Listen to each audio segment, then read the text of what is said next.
In this video, we will be looking at the entire process of the recombinant technology, or how our DNA is obtained, that is recombinant DNA. The first process is the isolation of the genetic material, that is DNA. Now we know that the DNA is present within the membranes in the cell, that is the nuclear membrane surrounds it. Therefore, the cell needs to be opened up, or to make available, to make the DNA available, and it has to be freed from other macromolecules such as the RNA, polysaccharides, proteins, etc.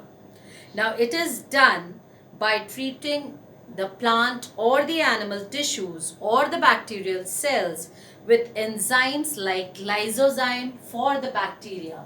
This is only for the isolation of DNA, that is to separate the DNA from other impurities.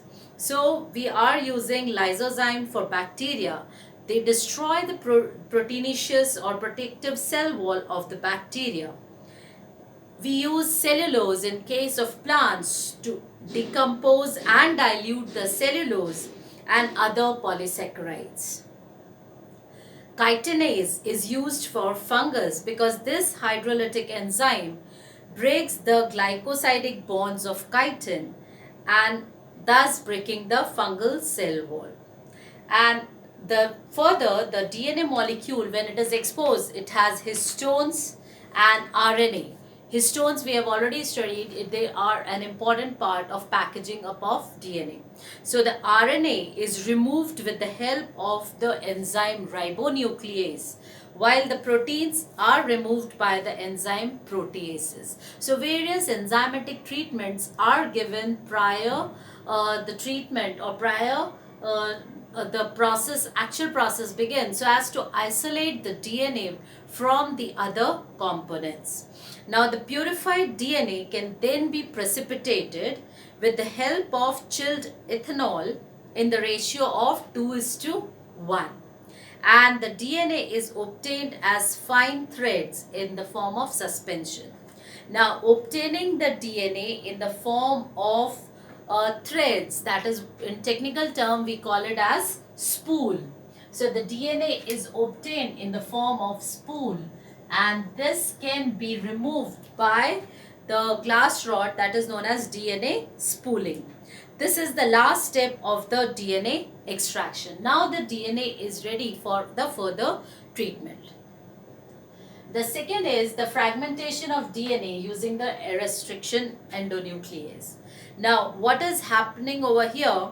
The purified DNA is then treated with restriction enzyme, and it is then subjected to gel electrophoresis, which enables or which separates the desired DNA fragments, because we have studied that the gel electrophoresis help in isolation or separation of the DNA fragments which are of lower density and which are desired for us for the manipulation. So the isolation of desired DNA fragments is done with the help of gel electrophoresis.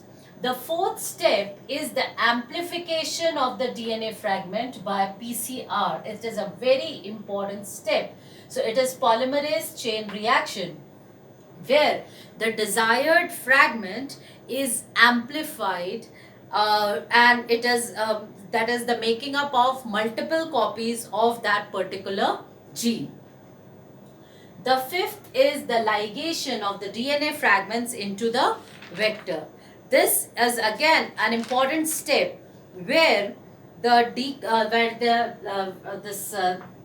fragment is made to enter into the host cell. Now the recipient cell, after treating like suitably, takes up the DNA present in its surrounding. Now we have studied various methods by which the host cell is prepared to take up the DNA. Then there is another step, that is the identification of the recombinant.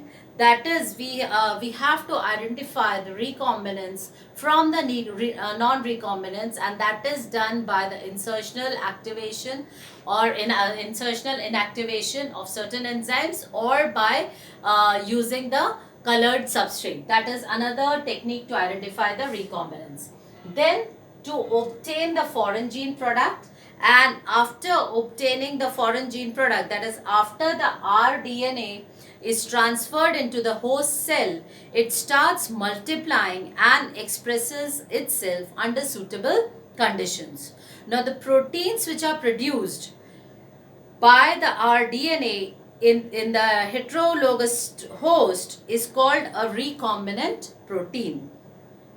And the cells containing the rDNA may be grown on a small scale or a large scale, depending upon the nature of the product and its application. So after that, we have obtained the product in the form of protein.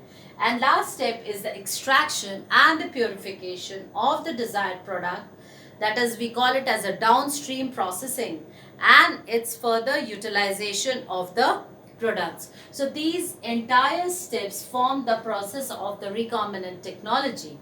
Over there on the right hand side, you can see the foreign DNA and the vector DNA plasmid, where it is both the DNAs are acted upon by the restriction enzyme, and the fragments of the foreign DNA are then ligated with the help of enzyme ligase into the vector DNA plasmid, where it is after incorporation, it undergoes transformation and are then introduced in the host, which is over here E. coli.